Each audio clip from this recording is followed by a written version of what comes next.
Fala pessoal, tudo bem? Maravilha, né? Sim ou não? Olha só, revisão na área, revisão da nossa aula, que falamos sobre o ciclo da casterita, né? Falamos um pouco da nossa história, que tem a ver também com os movimentos que ocorreram para a nossa economia. Beleza, galera? Olha só que interessante, né? O processo de ocupação e colonização da região amazônica. Então, todos esses contextos que nós estudamos na nossa aula, se você não pegou o macete, se você não pegou a dica, é importante você lembrar que a cassiterita é um mineral, né, existente aqui em abundância no estado de Rondônia. Ela começa a ser explorada a partir da década de 50, exatamente no ano de 1958, tá? Onde essa cassiterita ela era feita de forma manual, ou seja, de forma rústica,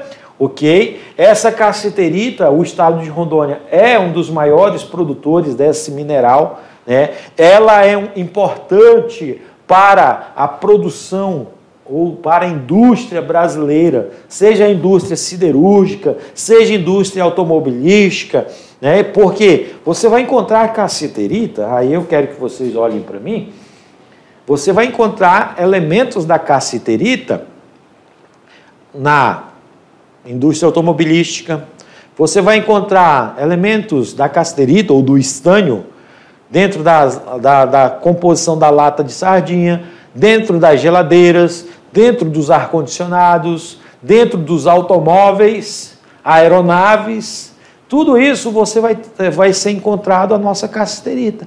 E Rondônia começa a despontar como o maior produtor de cassiterita a partir de 1958. E essa cassiterita, ela era retirada de forma artesanal. Posteriormente, na década de 70, quando o governo federal baixa uma portaria que proibia a retirada ou a garimpagem artesanal, vai ser implantado as primeiras empresas e indústrias para retirada de forma industrial.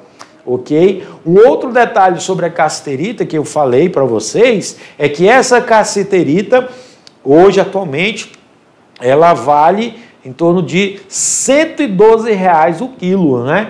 No mercado nacional.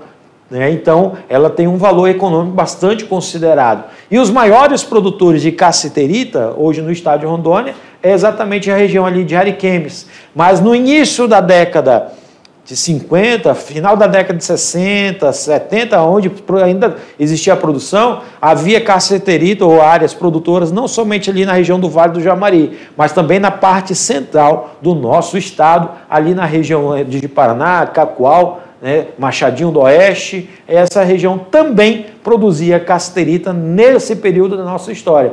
Cassiterita essa que atraiu muitas pessoas, principalmente aquelas pessoas que vinham, né, do sul e sudeste do Brasil e chegavam aqui e não tinham uma perspectiva de produção agrícola. E aí migravam para essa atividade econômica que era a mineração.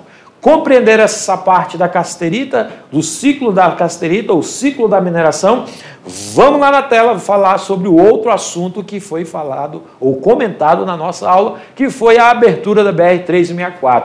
O presidente da República, Juscelino Kubitschek, conhecido como JK, tá? Através também do governador Paulo Leal, que era o governador do território federal de Rondônia, ok? Ele demonstrou interesse de criar ou abrir uma estrada que pudesse interligar a região amazônica, tirar, né, parte da região amazônica do isolamento.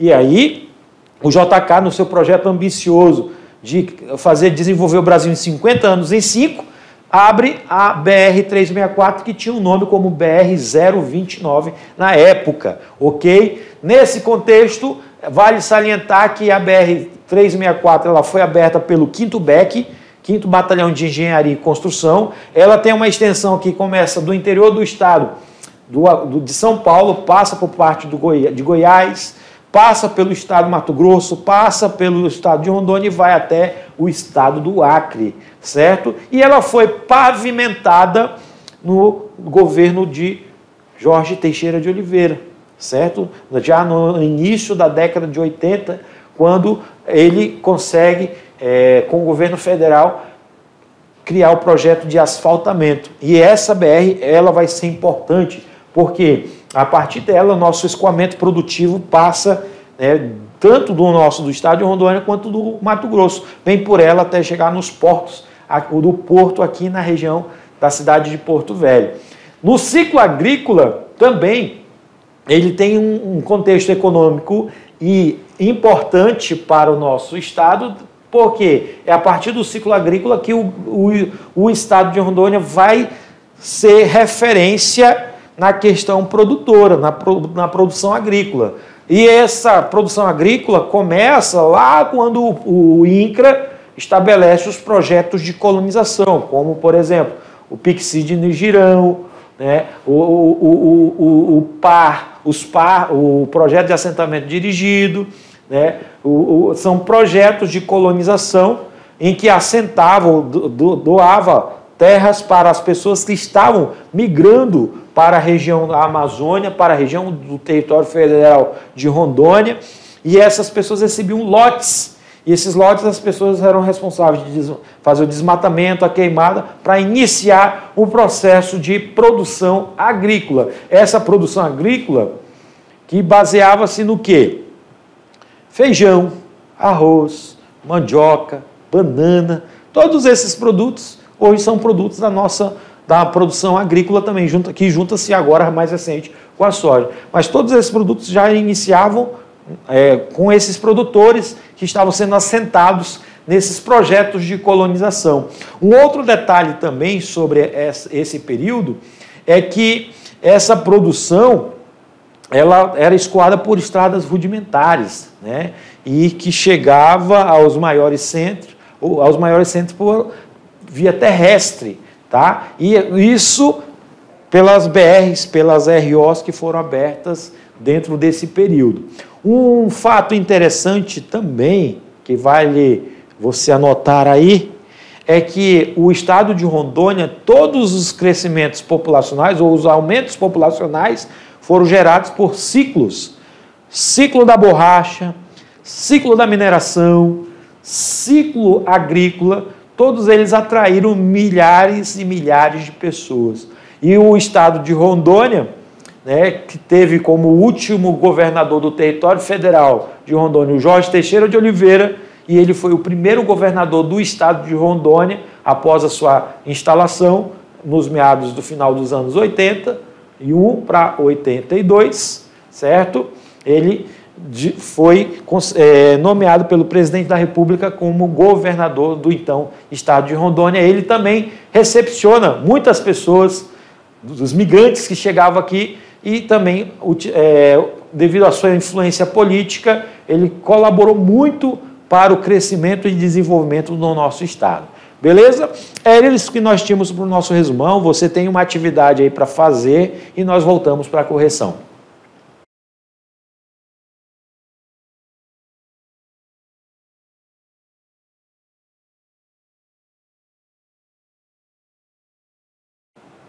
Fala, galerinha, tudo bem? Eita, falei igual o professor Jorge, né? Fizeram atividade, sucesso total. Olha só, vamos fazer a correção para que você tenha certeza que você aprendeu, né, o conteúdo dessa maravilhosa aula da nossa Geografia de Rondônia. Vamos lá na tela, meu diretor, coloca lá, vamos fazer a nossa famosa correção. Correção da questão número 1. Na década de 60 do século 20, uma onda migratória em direção ao território federal de Rondônia aqueceu a economia da região. Essa onda migratória, letra A, era composta por imigrantes atraídos pelas vantagens oferecidas pelo sistema de parceria implantado pelo senador Nicolau Vergueiro. Letra B, era composta em sua maioria por garimpeiros em busca de casterita, atraídos pelas vantagens oferecidas pelo governo federal. Letra C, reviveu os antigos bandeirantes que utilizavam os cursos de rios para atingir o interior. Letra D, representou uma melhoria na qualidade de vida dos povos indígenas ali instalados. E letra E, levou o governo federal a controlar com maior rigor as reservas minerais encontradas no subsolo amazônico, criando projetos integrados de colonização.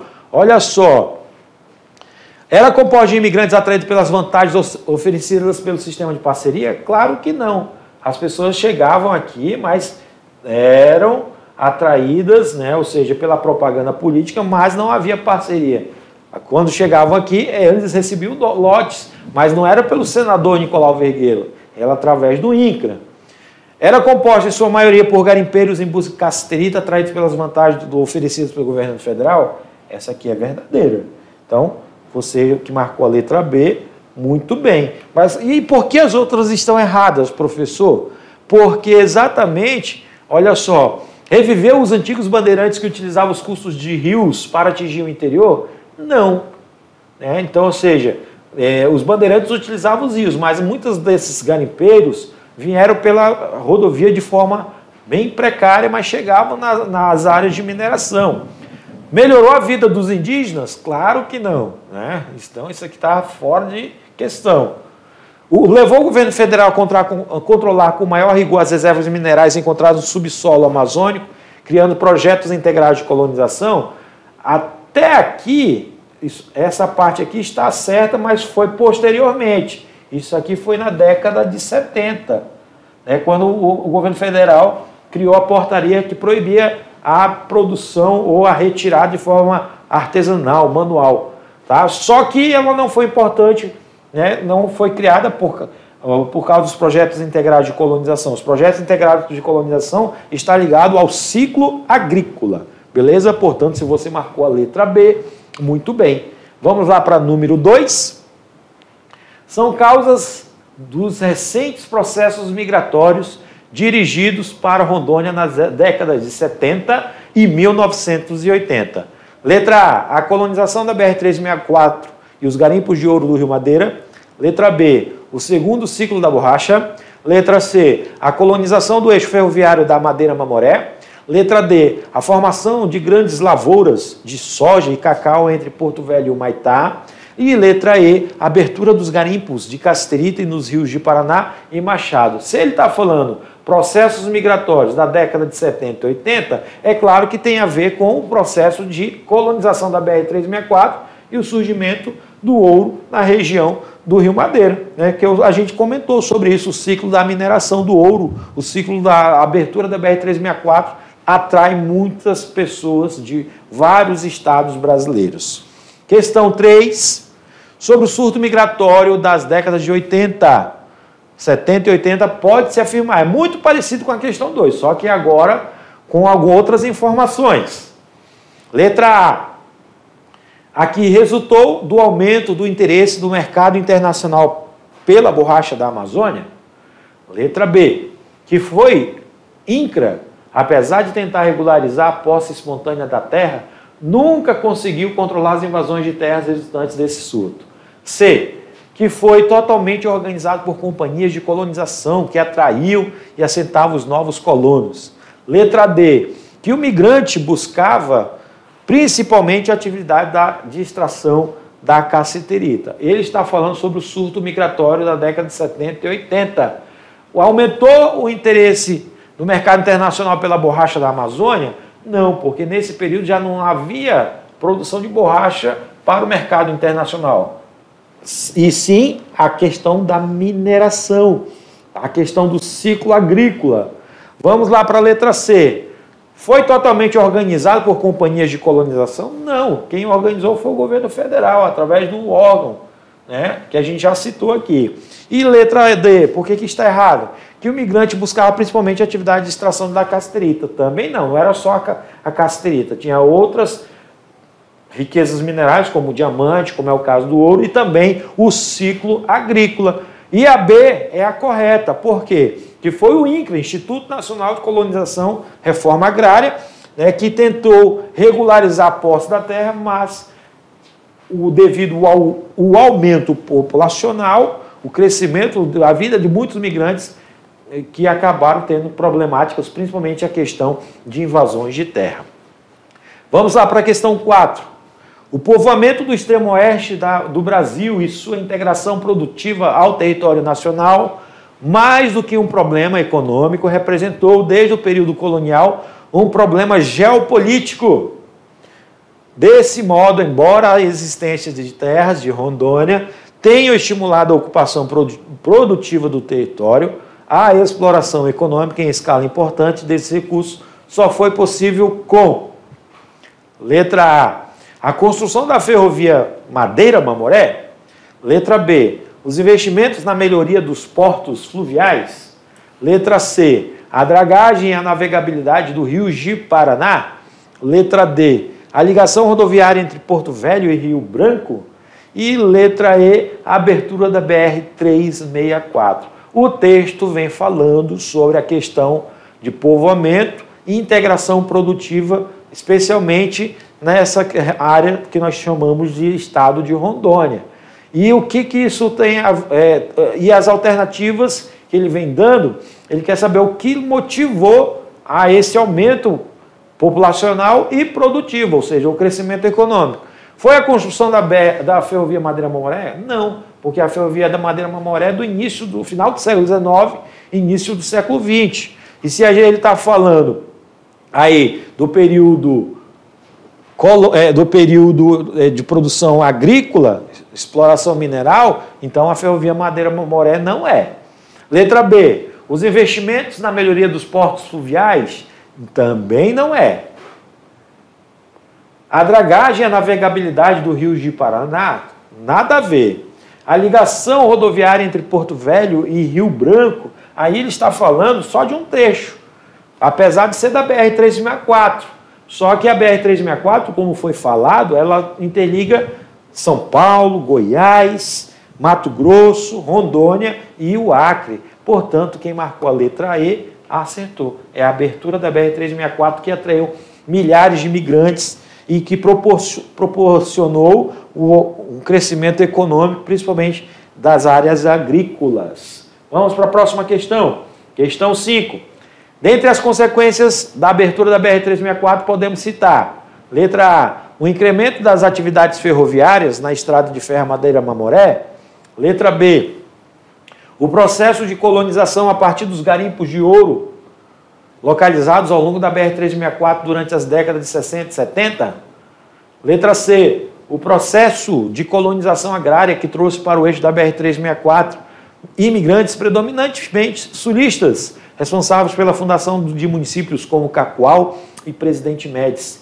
Letra D, o incremento da colonização ao longo do eixo do Guaporé, Madeira, Mamoré, cortado pela BR-364. E letra E, o desenvolvimento de um notável parque industrial nas cidades surgidas ao longo da BR, a partir da facilidade de ligação entre Rondônia e o restante do país. As consequências da BR-364, da abertura. Se está falando da abertura, é claro que vai ser o processo de colonização agrária que trouxe para o eixo da BR-364 imigrantes, principalmente sulistas, que a gente citou na aula, capixabas, gaúchos, catarinenses, paranaenses, paulistas, todos esses povos e de imigrantes vieram por causa dessa abertura e a colonização agrária. E boa parte dos nossos municípios do estado de Rondônia são de pessoas que estão ligadas a esses estados do sul e sudeste do país. Questão número 6. Na década de 50, a descoberta dos primeiros aluviões de casterita se deu no Rio Machadinho. Por quem? Por Joaquim Rocha, por Sebastião Siqueira, por Buzágulo Batista, por Raimundo Rocha ou por Renato Gonçalves. Claro que vocês vão lembrar que é o Joaquim Rocha que foi o que descobriu ali na região do Rio Machadinho os primeiros aluviões de cassiterita, galerinha. Acertou. Se acertou por completo, então é sucesso total. Nós ficamos por aqui, voltamos na próxima aula. Um abraço, tchau, tchau.